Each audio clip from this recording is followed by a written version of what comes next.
show you, the principal I pulled out, the gains I made, stuff like that. So let's jump right into it.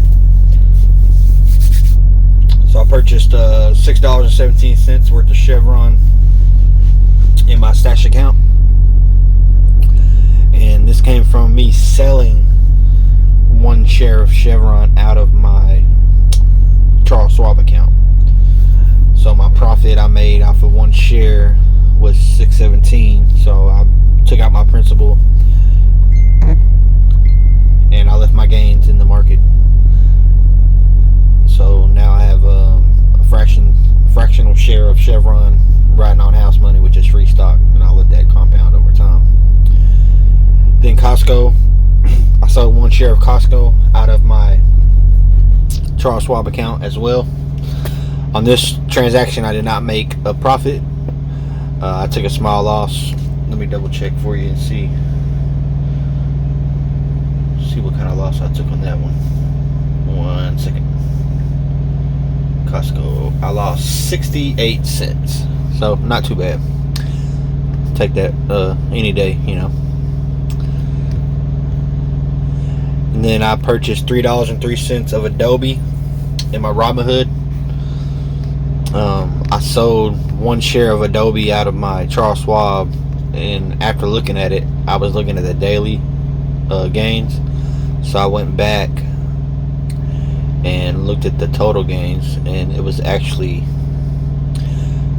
profited $30.37. So that's what I canceled the other buy, and I repurchased the Adobe for $30.37, and that was from Charles Schwab. So I got my principal back from this share and repurchased it. So now I have $30 worth of fractional share in Adobe that is basically free stock that I'll let ride on house money. Then Netflix, sold one share of Netflix in my Charles Schwab account, and I profited $27.24. So now I have free fractional shares of Netflix for $27.24 in my Robinhood. And once again, I sold that out of my Charles Schwab. Then REGN, sold one share out of my Charles Schwab as well, and I actually took a total loss of $1.27 on this transaction, which here I purchased $1.73. That was off the daily gains, so I canceled that transaction, and I realized that I actually lost $1.27. Then Nvidia, I sold one share in my Charles Schwab as well, and this one I took a small loss of 13 cents. So I didn't get to pick up any extra shares there. And then BLK, BlackRock, sold one share out of my Charles Schwab, and this was my best performer this go around in my Charles Schwab account on the swing trades, which I made a profit of $41.01 of BLK, which is a great index. So I'm glad to pick up some fractionals, about 5% of a share. I'm gonna let that ride and compound and build up over time. Then SHW, sold one share, actually took a loss of 75 cents, which isn't bad as well. I was trying to pick up some shares of Sharon Williams, wasn't able to. Then I withdrew $37.99 out of my cash out account, and this was all principal that I was taking out. Then Apple, I purchased $6.99 worth, or about 5% of a share of Apple in my Robinhood account, and that was from me selling one share of Apple out of my Fidelity account. As you can see, estimated value is $124.38. So my profit from there was $6.99. Keep the profits in the market, and I take back my principal, hence the house money. Then Tree, I actually did pretty bad on Tree. I lost like 18 bucks. Sold a share for $268.04.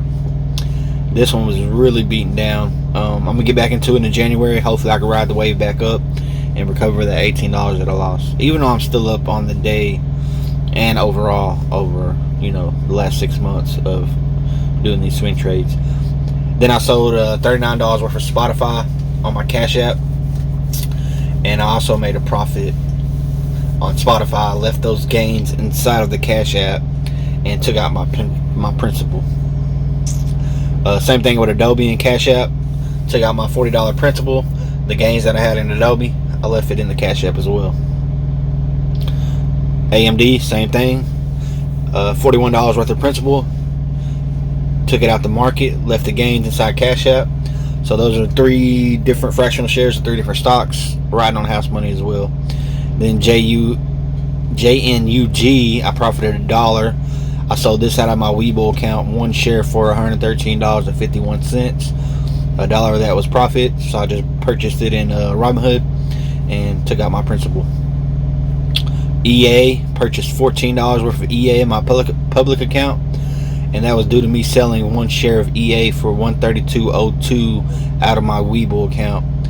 So this would be house money here, free fractional shares of EA.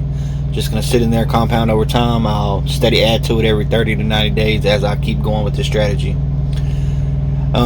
You don't have to necessarily use the strategy I use to play the positions I play. You can do long-term swings, day trades. It really don't matter. Day trades, you'll probably want to look at the technicals, but at least for long terms, all these swing trades I do, I hold these for the long term. So these are very great companies. EA, I rode the wave, of course, around the holidays. And then like AMD, great long-term play. They have chips in Apple phones and stuff like that.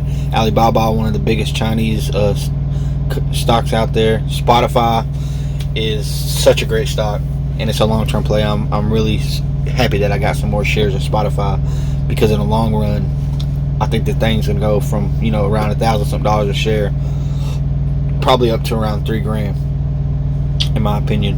Linetree and Apple, I would both play long term, especially Apple. A lot of money, a lot of cash on the books. Sherwin-Williams, that's a decent play. BLK is a great index firm, so I would definitely play them for the long term as well. Same thing with Nvidia and Netflix, of course. You know, they boomed up through the pandemic. I don't see them going anywhere anytime soon, so that's a nice long-term play. Same thing with Adobe. They have so much influence, you know, in the programming and stuff like that. So great long-term play as well. So like I said, you can buy these shares and just plan for the long term if you like. Costco, same thing. Great business. Chevron is a little shaky. I'm basically trying to ride the wave back up. You know, it's really falling off for you know, fossil fuels and stuff like that. They will have to innovate and hopefully come up with something different, you know, for the long term. That'll be it for today's video. If you like the content, please like the video. Please subscribe if you want to follow my journey and keep up with my investing strategy, as well as my plays and my gains, my stock picks, my analytics, my technicals, all that good stuff. And ring that bell if you want to be notified every time I drop a video, which is probably 1 to 3 times a day, every day, 7 days a week. If you didn't like the video, hit the thumbs down for me. You can go ahead and comment. I'll answer any questions, get back to any comments that are left in the comment section. See you tomorrow.